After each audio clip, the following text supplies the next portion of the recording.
What's up, everybody? A Left It Wall update. Left It Wall is now available on Tubi. What does that mean? That means you get to watch it for free. I know there's so many streaming services out there, so many monthly fees, that sometimes renting or buying something just seems like a pain and yet another expense. Well, now it's available free.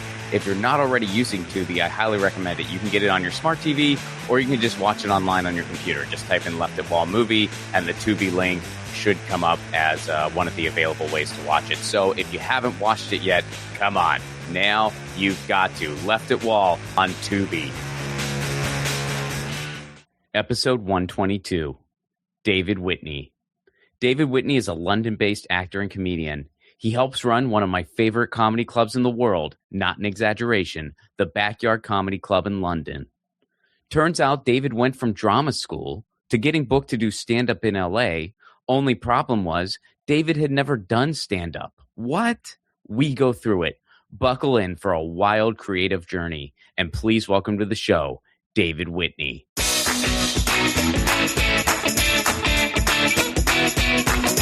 David Whitney, how are you? Very well, thank you. Thank you for having me. Yeah, absolutely, man. Good to see you again. It's been a minute. Last time was a very fun night in London. And man, that is such a cool club. We're gonna get into it, but I love that comedy club so much. It's like it's my spiritual home, so I'm obviously biased because I'm there nearly every week. But yeah, I think it's up there. It's up there with the best of them. Well, did I tell you how I found it online initially like you do, but did I tell you how I totally stumbled upon it? Did I ever tell you that story or no? Well, I think because I knew of you from the Jimmy Dore show. And then I saw a tweet from you saying that you had stumbled across a comedy club that had a ping pong table and a foosball table. I went, he's got to be talking about the Backyard. Yeah. And then I reached out to you and you, and then we tried to sort some stuff out and we finally got you in there fucking years later, wasn't it? Well, I think the pandemic might have got in the way. Pandemic definitely got in the way. But yeah, no, it was so... My wife and I had just landed in London, and we were mostly just on a vacation or holiday. Like we were just seeing the sights. Like I think I did like one or two sets the entire trip, but it was mostly just for vacation. And we had just landed. The time zones were all tipsy turvy. We weren't even sure quite what time it was. It was just sort of cloudy out, so we weren't even sure what time of day it was.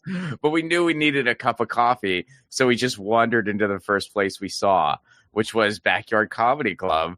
And I'm like looking around, and I'm like, this is so cool. It's like there's ping pong tables everywhere. Like this is quite a neat place. And then I see all these flyers for like comics, many of whom I recognize.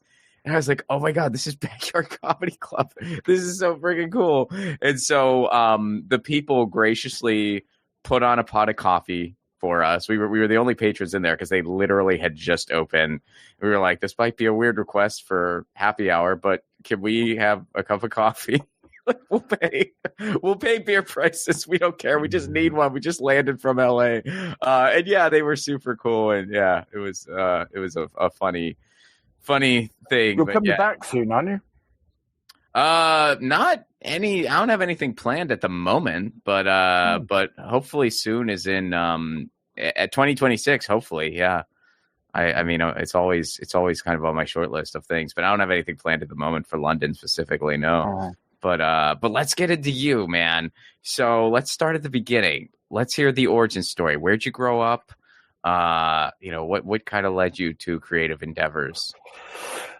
So I was born into a family of soldiers. Both my parents were in the British Army. I was born in Scotland, despite my lack of a Scottish accent, but that's because both of my parents were English soldiers. I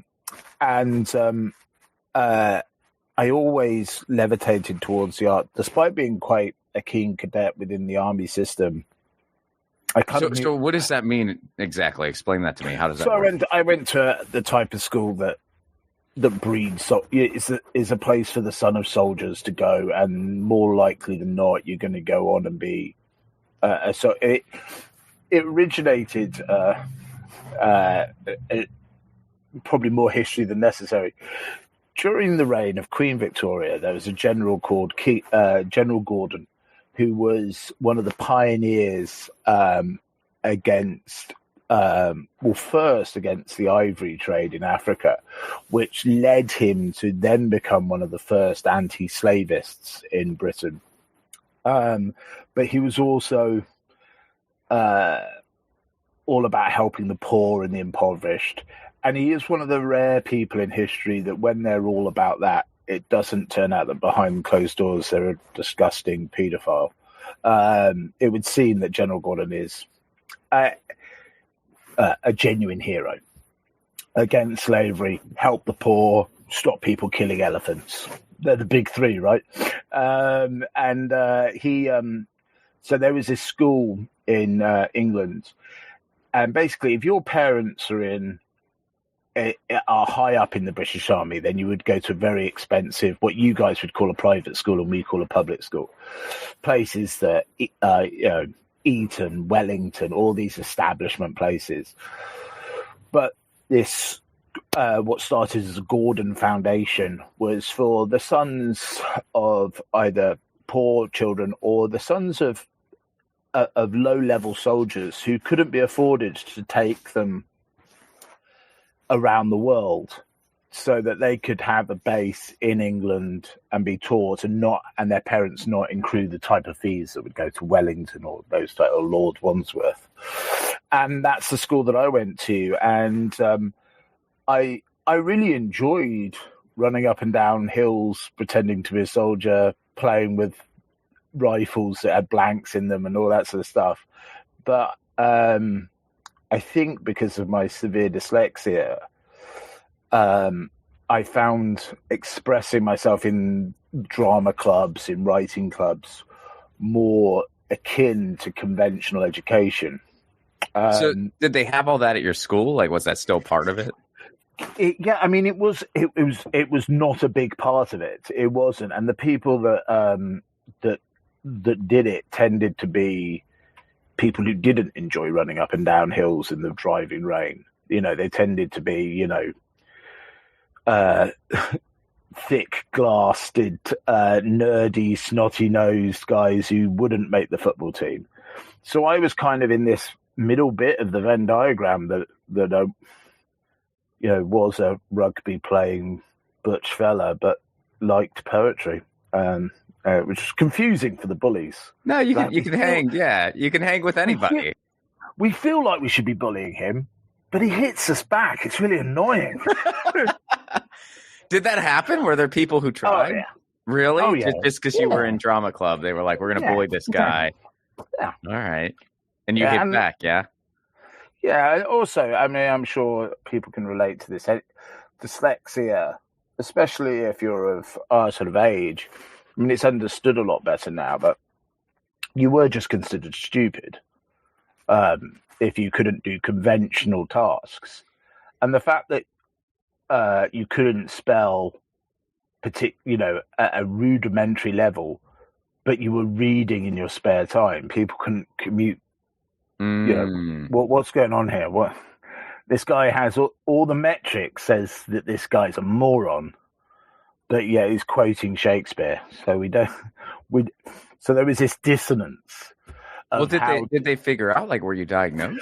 Yeah, I was diagnosed, but relatively late on. It was still, in the 90s, dyslexia, and it went from, like most of these things do, like we're seeing with ADHD now, it went from 0 to 100 in overnight. No one had ever heard of dyslexia, and then anybody who wanted to excuse themselves from not doing their homework was suddenly dyslexic.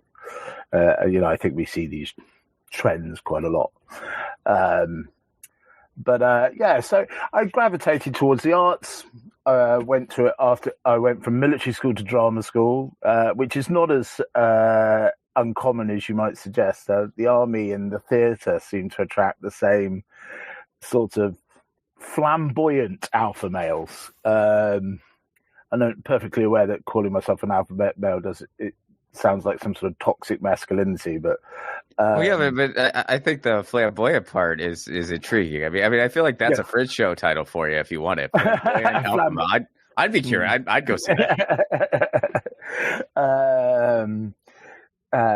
Yeah, not just silverback, but red, white, and blue silverback. Anyway, yeah. So I went to drama school. I wanted to really do the classics. That was my bag, Shakespeare and things like that. And but show business is a tough environment, and it's very difficult.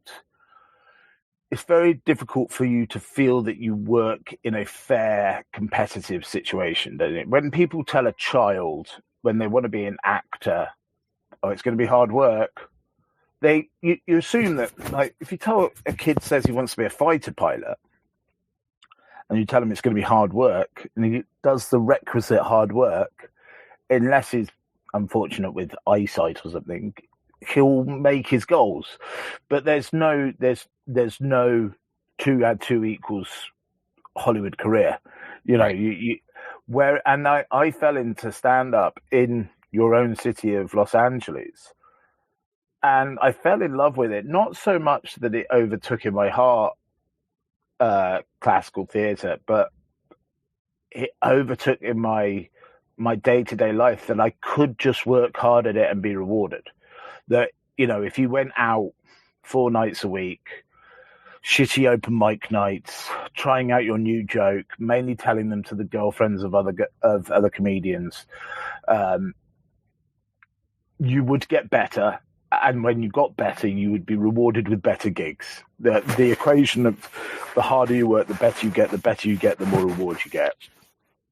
That's kind of what we all want from life. I mean, that's the big debate at the moment, with positive discrimination. And, we've got all these rather annoying white men. It's not fair. You think, well, it's never been fair, mate. It's just our turn to the sticky end of the stick. But ultimately, in the fullness of time, we'd all like it to be the 5 people on a show are the 5 best people that were available, regardless of anything. Sure. But in the meantime, we have to address the fact that we've lived in a very biased society for a very, very long time. Absolutely. Well, not only that, but it's like one of those things. A lot of these, I mean, I can just speak to like the Los Angeles side of it. Like I don't quite know, the pulse on everything in London, but a lot of these annoying white men you're referring to, typically have, typically they're on the right of the political spectrum. At least here, that's the case. And you hear them complaining about these things. It's like, look, there's more of us than every other demographic. So of course it's going to be like, this is the invisible hand you preach about. Well, this is seeing it in action. If there's if 80% of the people look like us, we're competing for all those spots. That's just how it works. And there's a lot of history that goes into why 80% of the people look like us. So, Yeah. Well, I mean, that's the thing, is that because sometimes when people, like, we could do with a lot more women on the bills at the Backyard Comedy Club. We know that, and we try and find them. It is, maybe we should make more of an effort. No one's perfect, but there are less women doing stand-up than there are men. Mm-hmm. It's not that women aren't as funny as men. It's that we live in a world where men feel empowered to stand in a room of strangers and tell them what they think about the world more than a woman does. Sure. Yeah. As I tell you what I think about the world. Yeah, right. Oh yeah, we're both part of it. We're not denying. Well, so wait, like, fill in a gap for me. How were you? Did you just go to Los Angeles on a whim? Was it a vacation? Was it kind of a whim. It was also a bit of reconnaissance. So lots of people were talking about going to LA for pilot season when that was a real thing. I had done no acting for camera whatsoever. I'd gone to a classical theatre drama school. All my jobs out of drama school had been. I'm just taking this on my head because I realised I was shouting because there's noise producing headphones. Some of my friends, I went to drama school with some people that have gone on to be very successful. Tom Hardy was in my year. Michael Fassbender was there at the same time. And they were having a little bit of success in acting for camera, and I hadn't done any of it. And I had a little bit of holiday saved up from my day job. What was the day job? I just had a real day job, like I was selling booze, selling whiskey, high-end whiskey and wine to West End restaurants and hotels. Okay. And I had a bit of holiday saved up, and I thought I'd go and do an acting for camera course in the capital of acting for camera, Hollywood. Well, it wasn't in Hollywood; it was in the San Fernando Valley, but that doesn't mean it was in porn. So I went out, and a friend of mine sorted me out with a meeting with an agency, and it was never to really see if they would sign me, because I had no heat on me. It was just a sort of like courtesy meeting, more to their own client than to me. And to give me some pointers. And at the time, my London acting agent was a very prestigious stand-up comedy agent. I personally had never done stand-up in my life. But that's what was on the homepage of their website. So this guy, William Morris, obviously does about 30 seconds worth of research on me before I walk in the door. And just keeps talking about how he thinks that British stand-up comedians are amazing. And I'm like, what's he talking about? What? And he thinks I'm a stand-up comedian. But it seemed to really impress him, so I chose not to correct him. So wait, this was with William Morris? Yeah, well, with an agent of WME. With an assistant. Gotcha. Okay. Yeah, who represented my friend from drama school. Gotcha. And he said, "Look, it's great meeting you, David. Maybe we'll pass across in the future, but I can't do it. I can't sign you to William Morris. You've got nothing apart from a couple of small theatre tours in England. You're not coming to the big Hollywood agency, but it's nice to meet you." And then a couple of weeks later, he phoned me and said that he'd found me a stand-up comedy gig, and I'd never done stand-up in my life before. Wow. And were you still in LA at this point? Yeah. Okay. And I either had to admit to him that I'd been lying or do the gig. So I did the gig, and 15 years later, I'm still doing it. That's how'd the gig go? Where was the gig at? The Friars Club in Beverly Hills, which I believe doesn't exist anymore. Okay. All right. It was like a members supper club type thing. It was very unlike a comedy club. It wasn't the grimy nature of a Manhattan basement or even the Comedy Store. It was all white tablecloths and people behaving well. And wow. I think it was a very, very easy start for somebody who sounds like me, sounds like a posh Englishman, despite not being posh or English. The Beverly Hills crowd warmed to that type of classism. So it was a very lucky beginner's luck. It went well. I came back to London thinking, well, I did some stand-up in LA. I guess I'm a stand-up now. And then obviously proceeded to die on my ass for 2 years while I learnt my craft. But so what was that? Did you just kind of write 5 minutes of material for that first set? Yeah. Just about my experience as an Englishman in LA, which obviously they'll eat that up. Yeah. Because everyone in LA remembers when they first got to LA. Like everybody, or well, most people. I mean, some are natives, but 90% of the people that you'll be in front of in any given night, they remember when they first got to LA. So that's always something universal, especially if you're coming from another country. Yes, that's amazing. So I think obviously perspective is very helpful in comedy throughout, and that's why I think a lot of Australians do very well in London, Canadians do very well in London, because they're able to see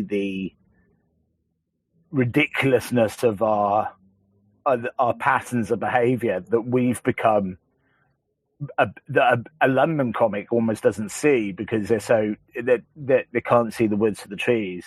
And then somebody comes with perspective, like, all you guys do this, and we go, oh yeah, we. Well, so then what was it like for you coming back to London and just doing stand-up? Like, what was the anatomy there? Well, as I said, it was a pretty clang down to earth, a rude awakening of how difficult stand-up actually is when you're trying to joke amongst your peers, and it was a good 2 years of shitty open mics before some progress was made, and then about a year in, I got to the final of a bunch of new act nights. So You Think You're Funny and Muse Moose and the Hackney Empire Best New Act of the Year award, and doing well in those competitions meant that suddenly people who booked paid clubs would know my name. So when you asked for a 10-minute tryout spot, they'd heard of you, and then it accelerated very quickly, and but then the British circuit had a bit of a crisis, and it's kind of still finding its feet again, because it used to have these big weekend clubs that paid very well. That was why a lot of Australians, Kiwis, and Canadians came to work in this country, because you could earn a really good living just being a weekend road hog. And this big company called Jongleurs went bust, and a couple of other ones. And then COVID happened, and fees haven't really got up for the best part of 10, 15 years. And now there's that comedy middle class doesn't really exist anymore. You've got everybody goes from being a very good new act to touring under their own name. And that's a huge leap from being good over 5-10 minutes and you having an hour. But people are being able to get their own audience from Instagram and TikTok, and that sounds middle-aged white guy that I'm being disparaging about that, but it's just a different business model, and we all need to adapt or die. And it does feel disparaging a lot of the time, because a lot of the time it feels like the most moronic stuff gets rewarded on social media. And that is the case, but that doesn't mean that you have to play by those rules. You can. Yeah. Oh, absolutely. You can find your audience. If you want to do a deep dive of TikTok videos in Karl Marx, you can do There's that. stuff. And oh, yeah. Yeah, there's people being funny about it. Yeah, you might not get quite as many followers as quickly as somebody putting on a wig and pretending to be their own mother. But do you want those people as your fans anyway? Do you want to attract? No, man. I'm curious to check out the mother guy. Actually, how are those bits? And the format. Somebody leans round a door frame and then has a conversation with themselves on a split screen.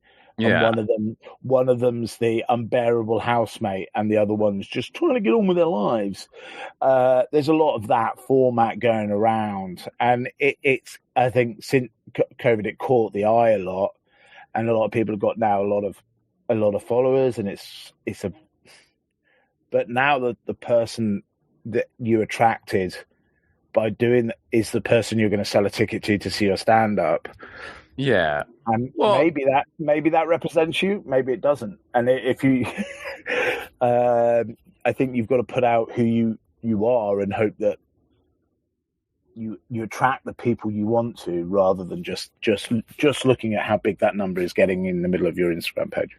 No, I hear you, man. It just to kind of like fill it in for listeners who might not be quite as familiar with with like the circuit we're talking about, because you and I are about the same age. I would argue we're not quite middle aged yet, but why split receding hairlines? What are you going to do? But but I you know, we came up and basically what you're describing in England kind of happened in the United States. I would say even a little bit like earlier, like it was already kind of there before the pandemic happened, where you used to have this solid middle class, so to speak, in comedy. I don't know if solids being a bit generous, but there was like a bit of middle class where you could work your way up and make a living on the road. And then you wouldn't really brand yourself until you were super ready for it, until you were already making a living in most cases. Now it's the complete opposite.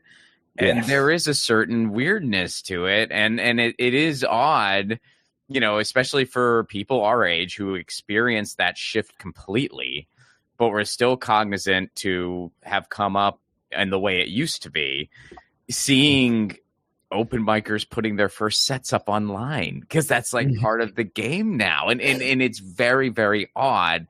And so, yeah, you either go from 0 to 10 or you just kind of stay at 0.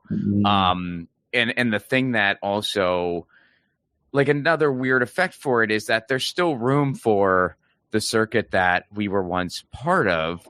And because it doesn't exist, you do see these kind of problems where it's even harder to claw your way to the middle, because now it's like you do have some of these people that are just getting stand-up opportunities because of their TikTok followings, and it doesn't always equal ticket sales, and it also doesn't always mean that they can do 45 minutes of stand-up. They're two different things. Sometimes, hey, there's some people that are awesome on TikTok that are also awesome stand-ups, like you hinted at. But there's also some people where it's like, well, yeah, what they're doing is not stand-up, and they can't do stand-up. So people go and see that, and they go, well, I guess live comedy sucks. Yeah. I hope that there's always a place for the late night club, the place that's exhilarating to walk into. Yeah, the good host that sets up the rules. You know, you've got a good opening act. You have experimental or new people in the middle, and a headliner that blows it out of the park. And the annoying thing is you can have amazing nights in those types of clubs, and people can have the time of their life, and then they go home and somebody says, "Who did you see last night?" and they can't remember any names. But I still think it's annoying for us that have been on the circuit for years and years to think that we haven't built anything, and that a very good friend of mine, Tony Dunn, very good comedian, would be far more further up the chain if he had been he's gone and got himself a proper job. He has a family, he has bills to pay, so you know, he doesn't gig as much as he should do, but he's naturally a very, very funny man. He had an accident with a NutriBullet, a food blender thing, that burns his face. Oh, no. And he's recovered from it, but he did a TikTok, like almost not immediately after, but in the aftermath of it, telling the story of this with all these scars and stuff, having just come out of the hospital. And it got 4.5 million views. 4.5 million views. Wow. And now he's got this very brilliant piece of stand-up saying that he has to come to terms with the fact that a NutriBullet blowing up in his face is the most successful thing he's ever done. And it's kind of heartbreaking that this is the new world that we live in. But, you know, one would hope that this sense of humor that he conveyed through his stories about how it happened and his experience in the hospital and dealing with his child while literally having his face on fire. The humor that he conveys through telling that story, you'd hope that he retains some followers, and then they'll watch his other stuff, and then, you know, They'll watch the stand-up, which isn't about him burning his face off. And, you hope you retain people that will want to see you again and want to buy a ticket. But it's a fucking funny way to... If that's the only thing that's drawing them in, you're in trouble. Be like, hey, we're not going to stick around unless you burn yourself again. What are you doing? We need another accident. Yeah. That's not how it works. It's not the best business model in the world, is it? Well, how's it working for him? Has it been like consistent? Yeah, as I said, he isn't the most ambitious. I'm sure he won't mind me saying, he's a family man. Well, life got in the way. Yeah. But I think a lot more people are, hopefully watching his other clips and liking them and staying with him. That's the hope, isn't it? Well, we're talking about clubs in the nightclub, and I gotta say, man, like your guys' club is top notch. I freaking love that club. I think everybody that was at the night that I was at, like, I think every single person had a damn good time, comics and audience. You guys run a really cool ship out there. So how'd you get involved with Backyard? A lot of luck. Dan, who's the manager there, he was the club is not that old. It's one of the older clubs, established in the late 90s. And the guy who set it up was kind of famous in the 90s on television. And there wasn't any proper big pro nights in the East End of London. There were lots of rooms above pubs and stuff like that.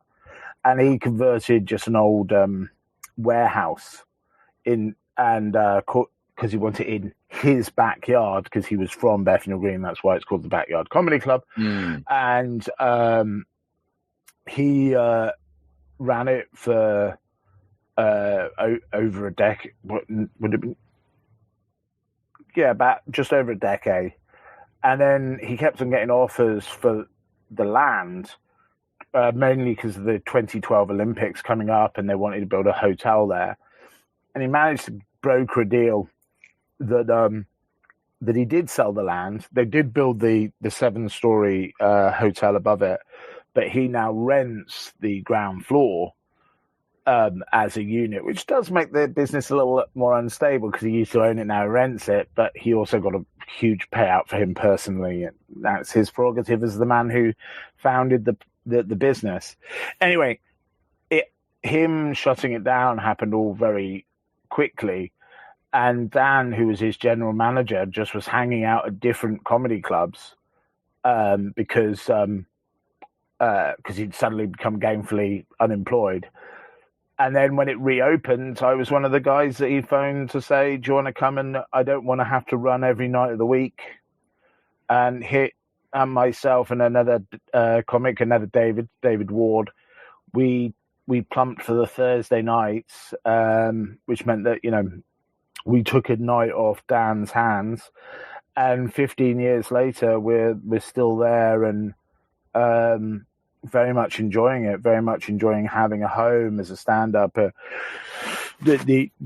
As we've said, the circuit is more sporadic than it used to be. You used to know that you'd work every weekend, and now that is not the case. But it's great that I know that I have a gig every Thursday. So if I do miss a weekend, I'm not scared about not being match fit. I've always got that Thursday night. I nearly always have some gigs around the weekends. But if I do have a weekend off, I don't have to panic that I've gone back to square one. Right. Oh yeah, totally, man. Yeah. So how has that night evolved for you guys? Like, how did you kind of build it up? Organically, really. We do try and bring some big names down from time to time. But early doors, I was very clear that I felt that people that come for famous names don't come back the next week. If they just came down because they saw so-and-so off the telly is on, next week when there are nobody off the telly, they don't come back. What you want is to just get the reputation that the show's good every week. And sometimes there'll be famous people on. And if you're lucky, you'll see a famous people. Sometimes we're allowed to announce that the famous person is coming down. Sometimes we're not. So, take your chances. And we didn't really have a budget for publicity. So originally it was just with Facebook and Twitter, and that's mainly Instagram, but also standing outside of Bethnal Green Underground Station, handing out flyers and walking up and down Brick Lane and putting flyers in cafes and vintage clothing shops and bars and things like that. And it goes through peaks and troughs. Earlier this year, we absolutely rammed out, and it felt this time next year we'll be millionaires. And then you go through summer and you're begging people to come off the street because they don't want to part with the sun. Mm-hmm. But it's probably not a problem that you have in LA having only one season, but British people forget what the sun feels like and go mental when they see it because it's they don't see it all the time. Yeah, here live comedy just struggles all year round. We don't have we don't have a slow season. You're just always competing with a million different things and amazing weather, and the fact that production is still the big man on campus, even though things are kind of a bit odd here, to say the very least, at the moment. But yeah. Well, so what does it mean to you to be creatively fulfilled? Is that something you feel like you've accomplished? I'm probably not. No. I mean, it's all the trite jokes like it's better than working for a living, or if you find something that you love, you'll never work a day in your life, and all that sort of stuff. And yeah, I was rehearsing a short film today, and it felt brilliant, and you felt alive, and you felt for a moment fulfilled, and your bills and your financial worries are not in the front of your mind for a couple of hours. And I think the key is always just to keep being productive. Like stand-up can become, even if you're really good at it and even if you're getting good responses off audiences, if you've got no new jokes, it can become pretty unrewarding, and you can feel like a hack, and you can feel unfulfilled by it, even if you're rocking the room, because you know how long you've been doing that joke. But the second you've got a new bit, the second when you've got that new bit that's still growing every time you take the stage, there's always a tipping point as well, though, isn't there? Because there's some comics, which I've never been in any danger of being, but there's some comics that have new stuff all the time, and it's never developed into great routines. They never grow it into that bit, that sort of quotable, show-stopping bit. And then you've got people that also have just great stuff, but they've been just doing it over and over and over again. And it's, you swing from one to the other. I'm sure any one person has got both of those comics kind of in them, haven't they? They're,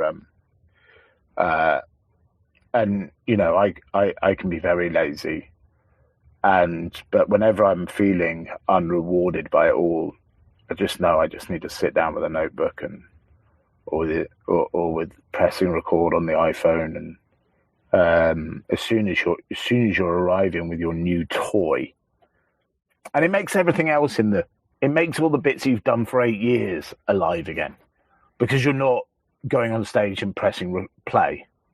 So you're having to be in the moment more, because you're having to think, is it funnier if I do that angry? Is it funnier if I accelerate that bit? Is it funnier if I say red hat or the blue hat? You're making all these instant.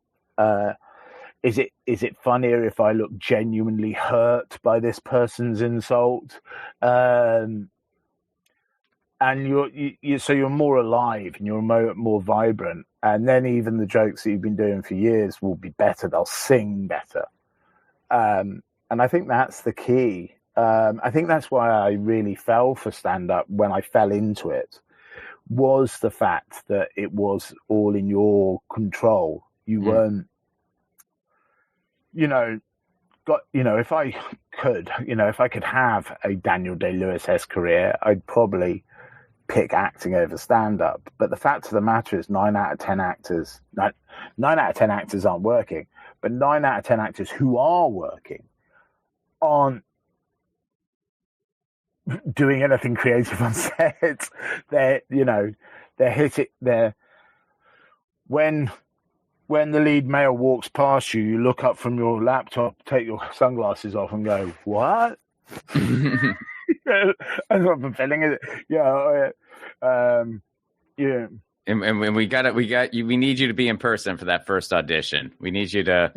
That was, that could sour anyone, especially, I'll never, there's been more than one occasion in my time living in LA where I literally drove about 3 hours round trip, because you drive to get to the studio, you park illegally because you're running late now, and then you walk into an audition where you literally say one word, and you're like, oh boy, I don't know. Yeah.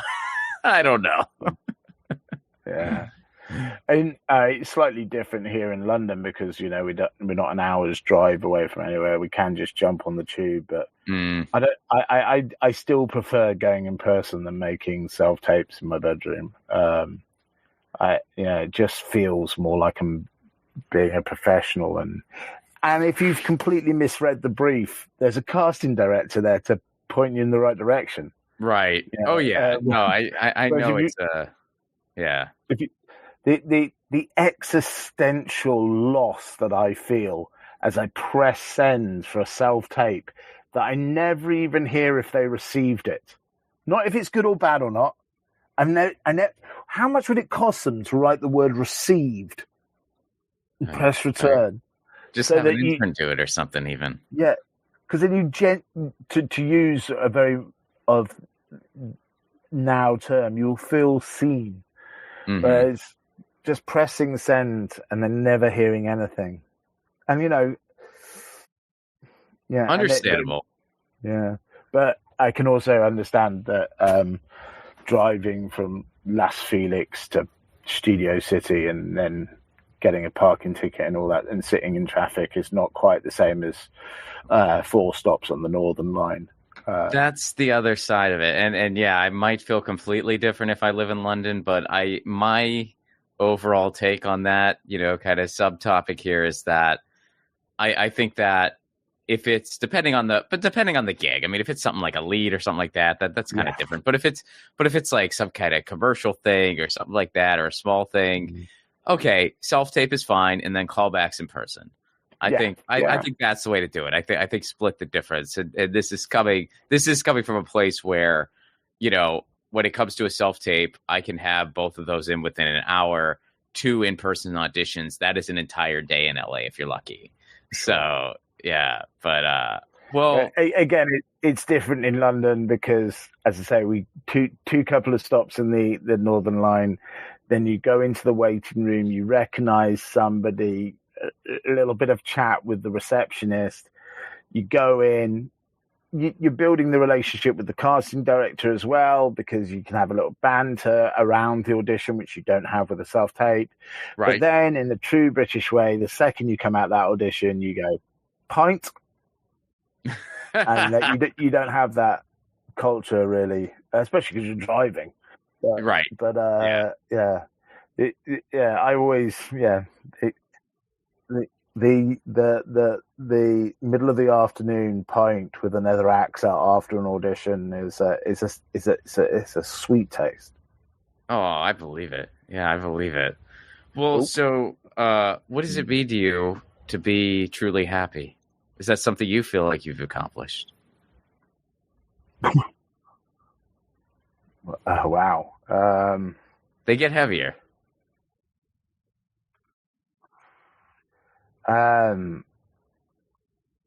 Truly happy, feeling creative definitely is for me. As I said, if when you have to go and,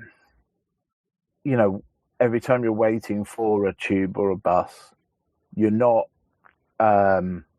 looking at sports scores on your phone or scrolling TikTok, you're pulling a script out of your bag or a notebook and you're involved. You're making a thing. That's the nectar from the gods. And there's a lot made about, especially about, white bros doing stand-up, saying that they're taking on the big issues, the big questions, and then they do a joke about catching their balls in something. And yes, stand-up can be truth to power, and there is definitely a place for that, and I applaud people that do that, and I try and season my act with, but also silliness has a place. Of course, it's written a very silly routine, and having a nice silly routine can feel just as rewarding as making a case for why the proletariat need to own the means of production. Totally, and I always love kind of covering all the bases. I mean, I'm in a weird place now. Well, I don't know if weird's the right word for it, but it's totally fine. But sometimes people come out to see me and they just expect the entire hour to be nothing but politics. And that's not me. I mean, it's like, well, of course, I'm going to talk about all that. Don't worry. You're going to get your fill. Like, if you're coming out to my hour, like, you're going to get plenty of politics. You're going to get plenty of thoughts on what's going on in the world. But you could be damn sure 100 times out of 100, if I catch my balls in something, you're going to hear a story about it. I'm not going to leave that there. I'm not going to be like, no, this doesn't deal with issues of war and peace. Can't touch this. No, you're going to hear goofy stories about now. Yeah, right. Like, nah, dude. I like to cover all of it, and most people, they enjoy, having all of it too. Like it's like you kind of you kind of like to have just some moments of just universal humanity or whatever. But yeah, I just I like to cover all of it. It's fun. But where can people go to learn more about you?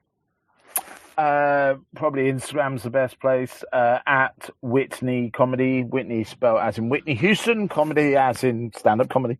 That's probably the best place to find out. And if you're in East London, come to the Backyard Comedy Club. David, in America, I've got a feature film that's out in America, which I keep on forgetting because it's not in Britain. Dead on the Vine is available. It's a feature film that we made just out of lockdown. It's set on a vineyard in the south of England. It's a sort of crime thriller, and it can be found on pretty much any of the major streaming providers in America and in Canada. And it's on DVD as well. You can actually buy the physical DVD in Walmart. Dead on the Vine. Dead on the Vine. All right, I'm going to have to check that out, man. I'm writing it down. David, thanks so much for doing this. Thank you. That was David Whitney. Be sure to check out all this stuff. If you ever find yourself in London, check out the Backyard Comedy Club. I promise you will not regret it. Music for the 1000 podcast is provided by Andrew Saxonov. Be sure to check out his podcast, the Baywatching Podcast, wherever you get your podcast. Please do leave us a review. Tell your friends. Make sure you're subscribed. And let me know who you want to hear on 1000. Who do you want me to interview?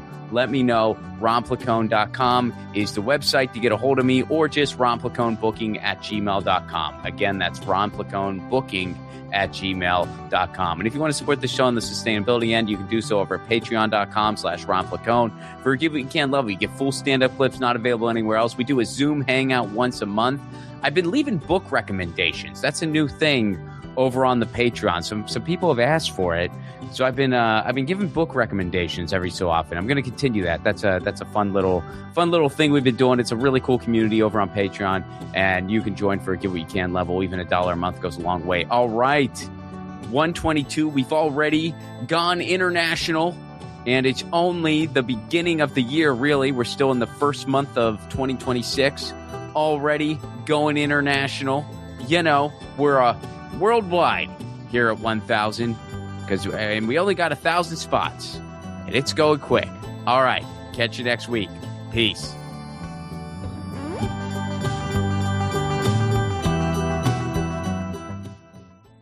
Hey guys, Ron Placone here. Take your own 1,000 challenge. No, you don't need to interview 1,000 people, although if you want to do that, go for it. Your 1,000 challenge can be whatever you want. Maybe you want to call a friend out of the blue once a week. Maybe you want to read a book every month. Maybe you want to start a different garden every season. I guess that might be dependent on where you live. Look, the point of the challenge is taking on an endeavor that enriches your life in some way, and it can be measured. And then, of course, you do it regularly. That's what 1,000 is doing for me and hopefully for you too. The main reason for this podcast and every podcast I've ever done is to build community. So take your own challenge. Then join our Facebook group. It's called 1,000 What's Your Challenge? ? That's 1,000 What's Your Challenge ? And post about what your 1,000 challenge is and the progress you're making. All I ask is that people be encouraging of each other's challenges. This is personal and vulnerable, so be cool. There's enough negativity on social media. We don't need to add to it. For those of you who aren't on Facebook, hopefully in the future we'll be expanding to places like Discord, Reddit, but for now, we're starting on Facebook. And again, that Facebook group is called 1,000 What's Your Challenge? See you there.